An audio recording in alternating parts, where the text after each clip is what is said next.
A question I get a lot is, Think Story, what the hell was going on with this season's timeline? One minute we're in 2018, the next we're in 1918 Siberia, the apocalypse has happened, then it hasn't, and to make matters even more confusing, characters we thought were dead have somehow reappeared. Oh, and time travel, there's time travel. So I want to take a few minutes and try to explain WTF is going on with this season's timeline so we can get a better idea of how the writers put this season together. And I think the best way to start doing something like this is to rearrange the story in chronological order by episode. It's kind of like the Star Wars machete order. In fact, rather than having me explain, let's bring in Patton Oswalt. Here's what you do. You watch Star Wars and Empire. When Empire ends, it's that cliffhanger. You just found out Darth is his dad. Oh, I hope we didn't spoil that. That's then you watch episode 2, okay. Attack of the Clones. Now what you do not watch episode 1. That just doesn't exist. Don't pretend that doesn't exist. Then you watch episode 2, where you see Darth Vader as a teenager, right? Basically going through Luke's whole thing. Yeah. Except whereas Luke is trying to become good, he falls into evil. Right. So you watch episode 2 and 3. At the end of 3, he's become Darth Vader. Then you watch episode 6, Return of the Jedi, when Luke then redeems him and rescues his dad. There you go. And it becomes this amazing emotional journey. It's called the Machete Order. I didn't make it up. It's online. Essentially, a machete order is to create a more comprehensive understanding of the narrative, which doesn't always mean chronologically, but for our purposes here today, I present to you the AHS Apocalypse Machete Order. But where do we start? What should our order be? And to answer that, we must turn to the person that sparked this season, Michael Langdon, specifically his birth and adoption by Constance in episodes 11 and 12 of Season 1. Without these key moments, the events of Season 8 would never have happened. From there, we'll take a break from Michael and watch all of Season 3, Coven. Yes, the whole season. Why? Because it's so integral to the plot of Apocalypse. In fact, I'd even argue that Apocalypse is essentially Coven Season 2. Now we get into Season 8, and this is where things get interesting. I'd start here with Episode 6, Return to Murder House, because this is the episode that picks up from where Michael left off in Season 1. We learn about how he was disowned by Constance, his magical transformation into a grown man,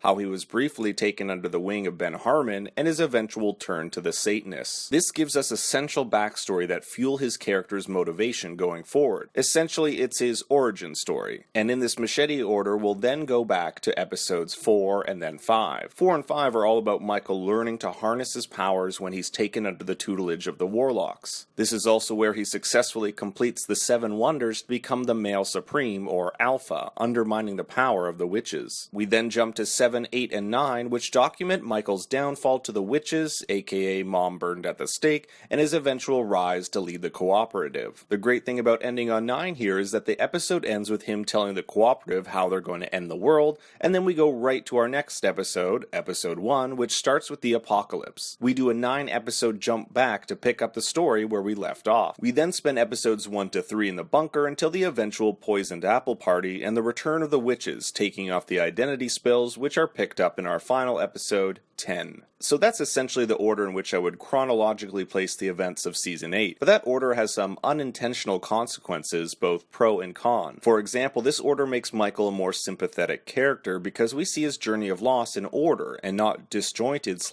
out of context. It also creates what's called dramatic irony, so that in episodes 1 to 3, when he's doing the interviews for Sanctuary, we know that he's evil as fuck, but the Outpost people don't, leaving us to imagine what the hell is going to happen. It also gives us an easier understanding of the journey's secondary characters like Meade or Myrtle take. Remember in episode 3 when Myrtle arrives and everyone is like, how the hell did Myrtle come back alive? Well, in this order we will already know that answer, because we've seen Cordelia resurrect her from the dead to help stop Michael. Meade, on the other robot hand, is a bit more complex, but with this timeline we can easily see her journey from Satanist acolyte to Satanist mother, Fried Mother, Robot Mother, and then Amnesiac Robot Mother, as opposed to Robot Mother, Amnesiac Robot Mother, Satanist Mother, Satanist Acolyte, and Fried Mother. This is completely disjointed, which I can totally understand why people were mentioning in my comments what the hell was going on with Meade. It can be confusing. But this new timeline also presents problems the writers knew, hence why they decided to tell this story in this way. For example, the chronological timeline completely loses steam when we go back to episodes 1, 2, and 3, and that's exactly when things should be picking up the pace towards the finale. I would argue episodes 2 and 3 are the slowest of the season in terms of developing the overall plot, since nothing really happens in them that affects the main storyline. It's pretty much just life in the bunker and interviews for sanctuaries, which, by the way, we never hear about again. But really, the way this story is told comes down to preference. Do you want something traditional, chronological, and easy to understand,